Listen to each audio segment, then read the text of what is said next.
C'est très étonnant de m'entendre dire je souffle sur les braises. Écoutez, c'est qui les a amenés, les braises? Et qui est-ce qui les entretient? C'est pas moi. C'est qui? C'est pas moi qui publie tous les jours un nom. C'est pas moi qui ai publié le nom du trésorier de François Hollande. Hein, c'est pas moi. C'est le journal Le Monde. Puis le lendemain, le nom du baron de Rothschild. Puis assez simple, c'est celui qui est mort. Ça tombe bien pour ceux qui sont vivants. C'est pas moi qui ai publié une liste de banques. C'est pas moi qui vais continuer de m'en donner encore. C'est pas moi qui à midi vais, paraît-il, donner encore de nouvelles informations comme compte le faire Mediapart. C'est pas moi. Dans ces conditions, qu'est-ce qu'on me reproche? D'en parler? Il faudrait donc que je me taise. C'est bien ce que je dis depuis le début. Ils veulent le beurre et l'argent du beurre. C'est-à-dire, on fait semblant. On est dans la démocratie, la preuve, on en parle. Mais surtout, on en tire au tire. Vous n'avez pas répondu à la question de tout à l'heure. Est-ce que vous considérez, il y a un confidentiel du journal Dimanche qui indique ça, que nous sommes dans une situation pré-insurrectionnelle? Et qui est-ce qui dit ça? Vous diriez ça? C'est non, vrai ou pas? Je dis pas ça. Non, je dis pas ça parce que mon imaginaire politique est beaucoup plus riche que ce qu'on m'attribue. J'ai lu aussi un journal dans lequel on compare ma révolution citoyenne à celle de Léon Trotsky. Non, c'est mon imaginaire politique est rempli des événements qui se sont déroulés depuis un siècle et demi et surtout au cours des 10 dernières années. Je pense que les choses ne vont pas se passer comme ça. Voilà comment elles vont se passer. À un moment ou à un autre, un endroit du système va se bloquer. Et ce blocage provoquera l'effondrement.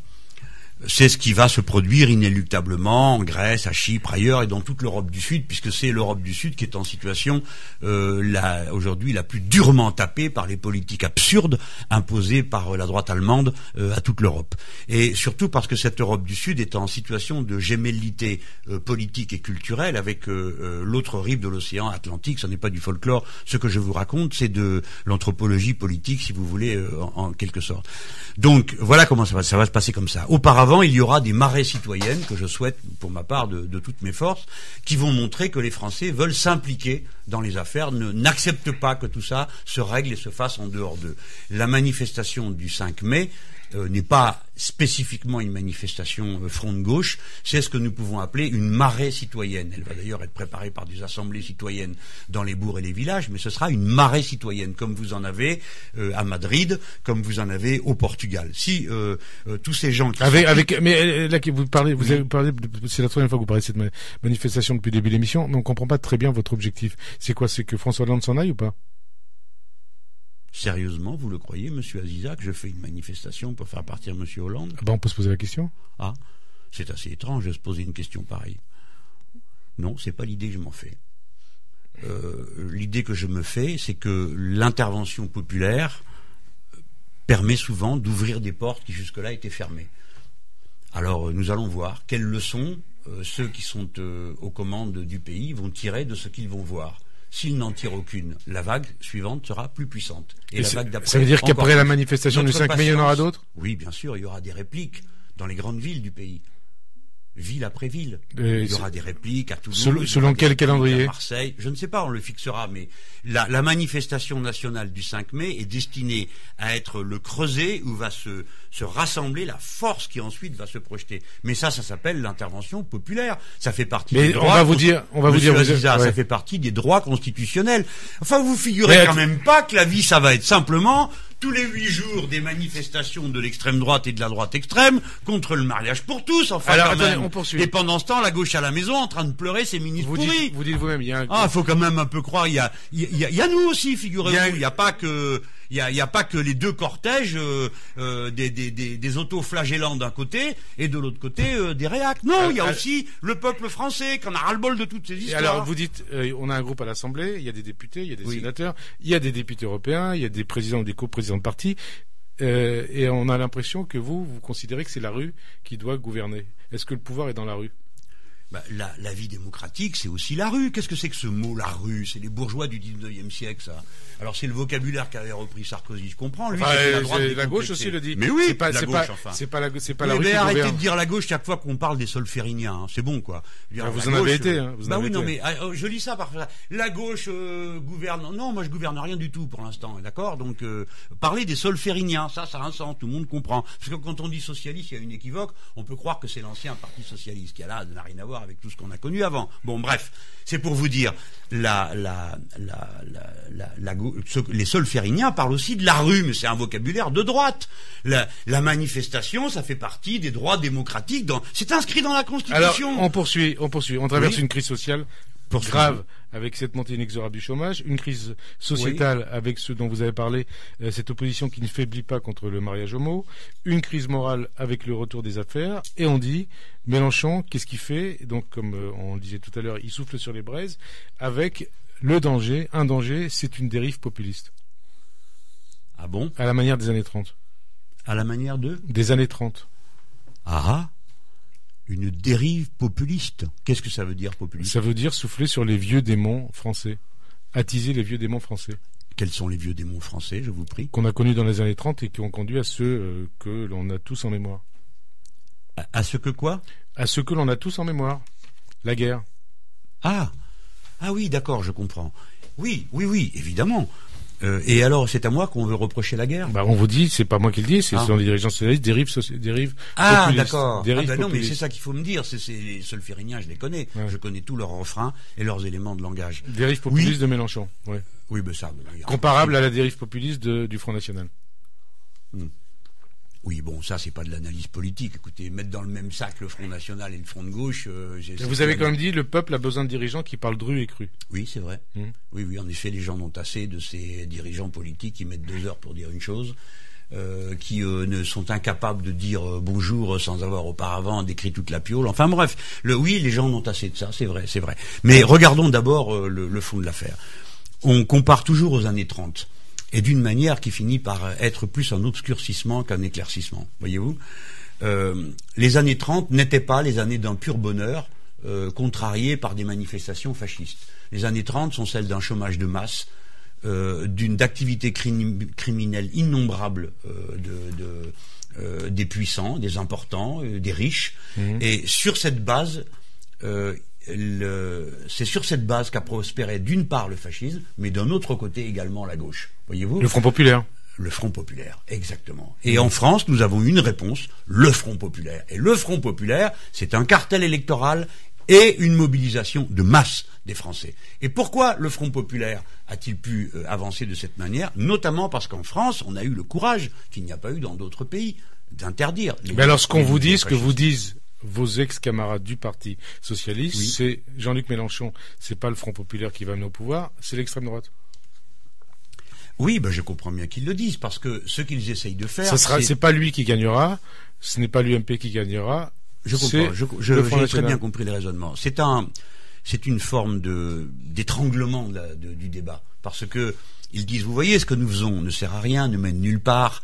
Nous avons fait le choix de la politique de l'offre, c'est une catastrophe pour le chômage, il n'y aura pas de croissance, nous avons cédé aux Allemands, mais surtout taisez-vous, ne faites rien, souffrez en silence.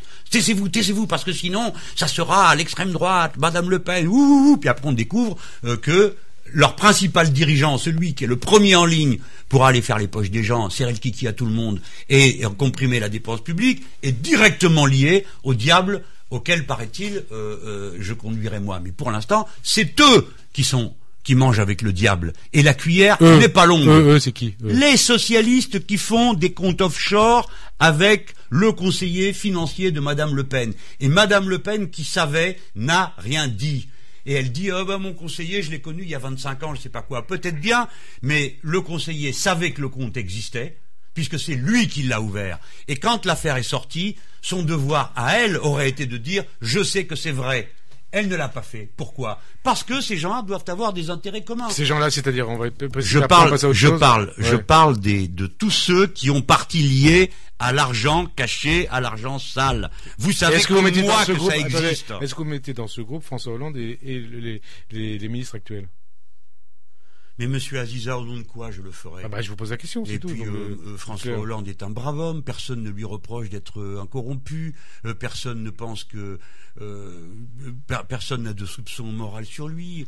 C'est un brave homme, il est gentil, il est totalement débordé par la situation. Quand vous dites c'est un brave, attendez, quand vous dites c'est un brave homme, il est gentil, il faut prendre ça au premier degré, au deuxième degré, au troisième degré. Mais non, mais prenez-le pour ce que c'est. Vous le voyez bien, il est tout aimable et souriant, il fait des plaisanteries très drôles, c'est la vérité. vérité, ça quand même, non? Tout le monde le sait. Bon, mais politiquement, il est complètement débordé parce qu'il s'est trompé.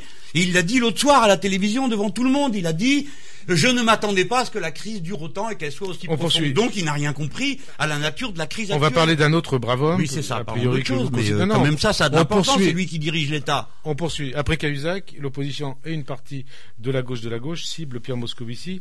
Est-ce que ces explications concernant l'enquête qui a été menée concernant Jérôme Cahuzac vous suffisent, vous satisfont, ou est-ce que vous dites on lui fait un procès injuste, ou vous dites en tout cas, pour prendre les mots d'un de vos lieutenants, c'est un salopard? Attendez. D'abord, ce n'est pas mon lieutenant, mais mon camarade, François Delapierre, qui s'exprimait à propos de Pierre Moscovici dans le congrès du parti. Il ne s'agissait pas de l'affaire Cahuzac, il s'agissait de Chypre. Oui, tout à fait. Bien. Non, mais attendez, ça a de l'importance, parce que nous considérons que la morale à avoir avec les décisions politiques qu'on prend. Quand on est un ministre français et que l'on participe à une réunion de ministres de toute l'Europe, des autres pays, donc en face il y a un ministre allemand, etc., eh bien on tient la position qui est conforme aux intérêts fondamentaux de la République française. Si vous appliquez à Chypre tel traitement, ça veut dire que vous acceptez demain qu'il soit appliqué à la France, le cas échéant. Eh bien moi je dis la chose suivante: si j'avais été à la place de Pierre Moscovici, j'aurais dit jamais je ne serais d'accord pour que vous appliquiez ce remède à Chypre, parce que jamais je ne serais d'accord pour que vous l'appliquiez à la France. Est-ce que vous dites aujourd'hui... Et c'est dans ce cadre-là que François Delapierre a dit: le fait qu'il ne l'ait pas fait est immoral et ça fait de lui un salopard. Alors l'expression depuis a fait Flores et on me la resserre à toutes les occasions. Non, mais il faut la remettre dans son contexte. Mais est-ce que vous dites aujourd'hui, on fait un procès injuste à Pierre Moscovici? À quel propos? À propos de Cahuzac, de l'enquête qui a été menée concernant Jérôme Cahuzac, où vous dites on lui fait un procès injuste. Il n'y a pas de problème autour de lui. On lui fait un procès tout à fait juste. Il a été nul. La preuve, c'est que la justice en 15 jours et Mediapart en 4 mois ont trouvé ce qu'eux n'ont pas réussi à être capables d'établir en un an. Ils ont donc été nuls. Il peut rester à sa place ou pas? Bon à rien. Il peut rester à sa place. Attendez, mais complétons, parce que pendant qu'on y est, on va finir le déballage. Alors donc, sitôt que cette affaire éclate, tout d'un coup, on ne sait pas pourquoi, en 48 heures, la presse réussit à trouver le lien qu'il y a entre le conseiller financier et personnel de Madame Le Pen, Monsieur Cahuzac, les repas qu'ils ont fait, tout ça en 48 heures. On ne le savait pas avant, on ne le savait pas pendant la campagne présidentielle. D'où sortent toutes ces infos? Ça veut bien dire que tout ce petit monde s'est protégé les uns les autres. De la sphère médiatique à la sphère politique. La loi du silence pour protéger un système qui fonctionne à merveille. Quand vous dites le chien de garde, le pénis fait le tour de la maison. La maison est gérée par un coup l'UMP, un coup le PS, même politique de l'offre, et le chien garde la maison. Voilà ce que le système a protégé pendant un an. Alors, vous dites la loi du silence, ça veut dire que c'est un système mafieux, si c'est la loi du silence.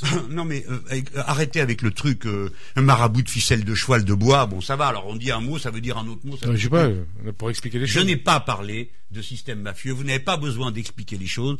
À Frédéric Aziza, ne tombez pas à votre tour dans ce tort du journaliste qui prend ses auditeurs pour des crétins qui ne comprennent pas. Je crois pas que les auditeurs ont parfaitement compris ce que je voulais dire, et ils n'ont pas besoin qu'on leur fasse des comparaisons. Est-ce que Pierre Moscovici peut rester ministre, peut rester à Bercy aujourd'hui? Je ne suis pas le président ni le chef du gouvernement. Si vous étiez président. Si j'étais le chef du gouvernement, c'est clair qu'il ne serait pas le ministre de l'économie et des finances. Il ne le serait plus. D'abord parce que... Pardon? Il ne le serait plus ou ne le serait pas? Il ne le serait plus. Je ne vais pas garder quelqu'un qui sait ni tenir tête aux Allemands, ni faire une enquête de fisc. Écoutez, à quoi il sert? Alors, Pierre Moscovici, donc vous avez vu la polémique autour de ce que vous avez dit concernant Pierre Moscovici, c'était le 23 mars. Ça, c'est pas personnel, ce que je dis. Oui, mais on poursuit, parce qu'il faut quand même parler de ça. C'était le 23 mars, vous l'accusiez d'avoir un comportement par rapport à Chypre de quelqu'un qui ne pense plus français, plus en français, qui pense dans la langue de la finance internationale, ce qui a débouché sur une polémique. On vous a accusé d'utiliser des mots, des termes, des raccourcis d'extrême droite, et pour être clair, des mots, des termes, des antisémites des années 30 qui parlaient de Léon Blum dans les mêmes termes. Vous en êtes déclaré blessé de ces accusations. Comprenez-vous aussi que certains propos, certaines expressions, certaines déclarations puissent blesser quand ils renvoient aux heures sombres de l'histoire de France?